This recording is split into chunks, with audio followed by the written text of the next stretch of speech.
I just want to let it be stated before I start that Jethro Jenkins, better known to me as Junkin, was one of the best friends I ever had, and it makes me sad he's dead. But that's not why I decided to write this essay. What I want to write about is who Junkin was and the meaning of his death, because most people will say that life is about finding your talent, or about doing better than others, or finding comfort in things, and that's about as far removed from Junkin's philosophy of life as you can get. I just wanted to let that be known so that it can be kept in mind as I tell the rest. I first met Junkin during the trampin' days.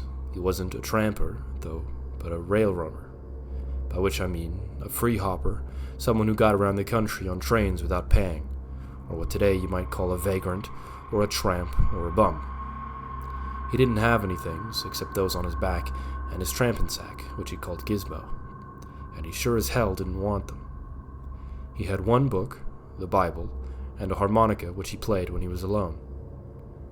I was young then, orphaned, you might say, hunger-pained and cowering from just about everything, and Junkin helped me get on my own 2 feet. He taught me how to look for food, where to find shelter, how to keep warm and dry, and how to avoid the real nasties. He did this because he loved people, not because he got anything material out of it. And he helped a lot of people in this time. Some of them went off their own ways, but a lot stayed, riding the rails with him a while or meeting up once in a meantime to hear Junkin give his speeches, which he called sermons, and which reached quite a popularity during the Depression. The sermons were largely lessons from the Bible, except Junkin didn't tell them like a preacher, but like a friend, and he always emphasized that the worth of a man was measured not in what he achieved, but what he could have achieved, but didn't. Because achievement was always measured against fellow men, and to be better than your fellow was a sin. I said earlier that many people believe life to be finding about what you're good at and doing it. Junkin called this false idol of talent. He believed that rather than be worshipped, talents should be suppressed because they were weaknesses, through which the devil made you lust for domination and the humiliation of others. Talent offered false triumph, by which he meant triumph over others, rather than the true, kind being triumphant over your own imperfections. I tell you this not because I want to spread Junkin's philosophy, but because you need to understand it to understand the significance of the 2 events in Junkin's life I'm about to tell you about. The raising of the Capital Railway Company and the death of Jethro Jenkins, both of which were decidedly not as reported in the Kansas City Chronicle by the liar Will Morrissey.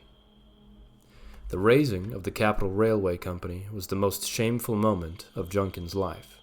It involved a strike by the railwaymen of the aforementioned company, one of the 3 largest in the country at the time, and the decision by its leadership to break the strike by sending mercenary troops in armored train cars to open fire on the workers at every strike location in America.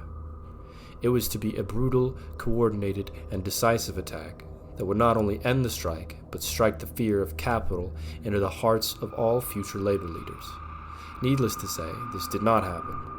According to the account of Will Morrissey and others of his ilk, what kept the bloodshed from happening was a sudden and mass failure of the company's railway equipment.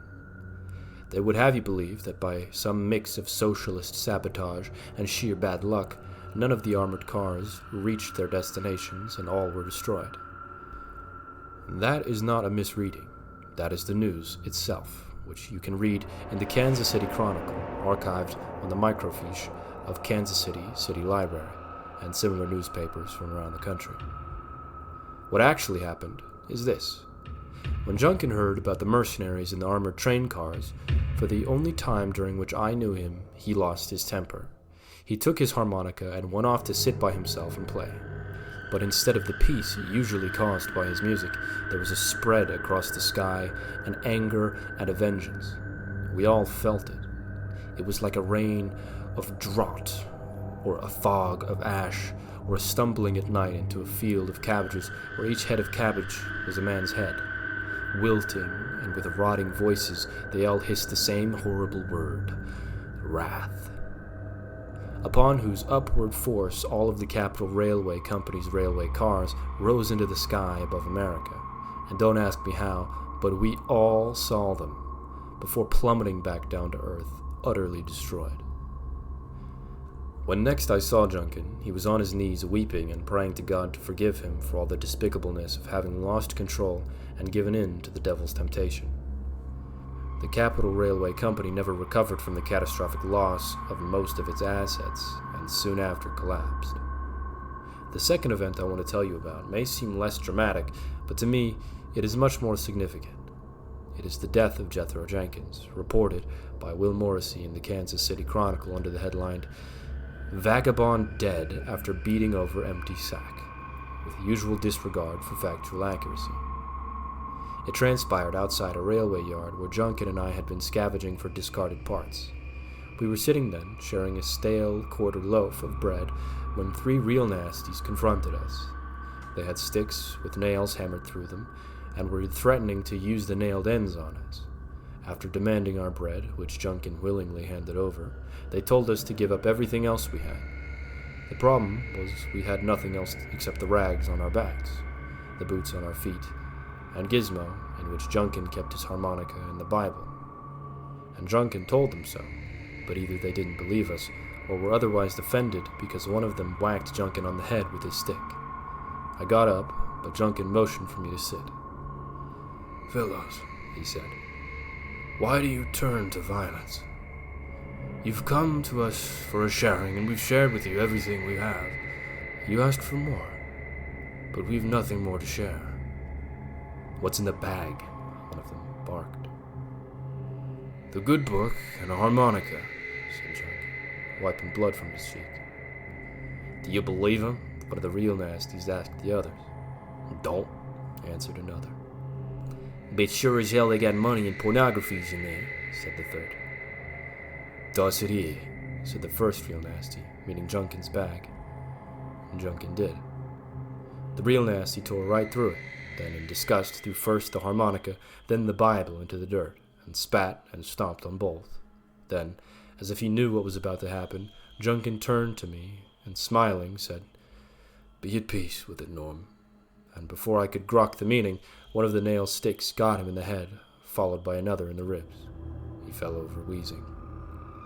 The real nasties grabbed him by the hair and pulled him across the dirt, leaving a trail of upturned earth. There was a fury in these men, a fury I cannot properly describe, but that caused a chill in me, because it was alien, demonic. They surrounded him and beat him without mercy, and all the while I didn't raise a hand to help him, and he did not raise a hand to help himself. And after a period of pounding of the nail sticks, he didn't move, and I knew he was dead. The real nasties stood over him a minute, breathing heavily, covered in his blood, and their own hot sweat, before scattering. There was a thick dust in the air, and they disappeared into it. When they were gone, I crawled towards him and cradled his pulped body in my shaking arms. He had been one of my best friends. He had saved me, and God, I loved him. He, who had raised a railway company into the air and wrecked it, had let himself be killed. And in this former was his shame, and the latter was his supreme triumph over his own sublime abilities. He was a man, if that's what he was. At some point, I looked over at where the real nasties had torn open Gizmo. The harmonica was still on the ground, shattered by a real nasty boot, but the Bible had disappeared. Although I am not one to propose interpretations, I couldn't help but feel that something then had changed. And if there had been a God, and he was present, now, though he may still endure, his spirit no longer dwelled among us. Sometime after his death, I learned that Junkin's legal name was Jethro Jenkins, and that he was the firstborn son of an oil magnate and heir to a family fortune that he renounced one day by leaving his home and never coming back. I will leave it to you to decide whether that means anything, everything, or nothing at all. I will also leave you with this. A bag is judged not by what's in it, but by how much it can carry. Whether empty or full, its capacity does not change. Some bags are small and filled with money. Others are empty, but large enough to carry the entire world.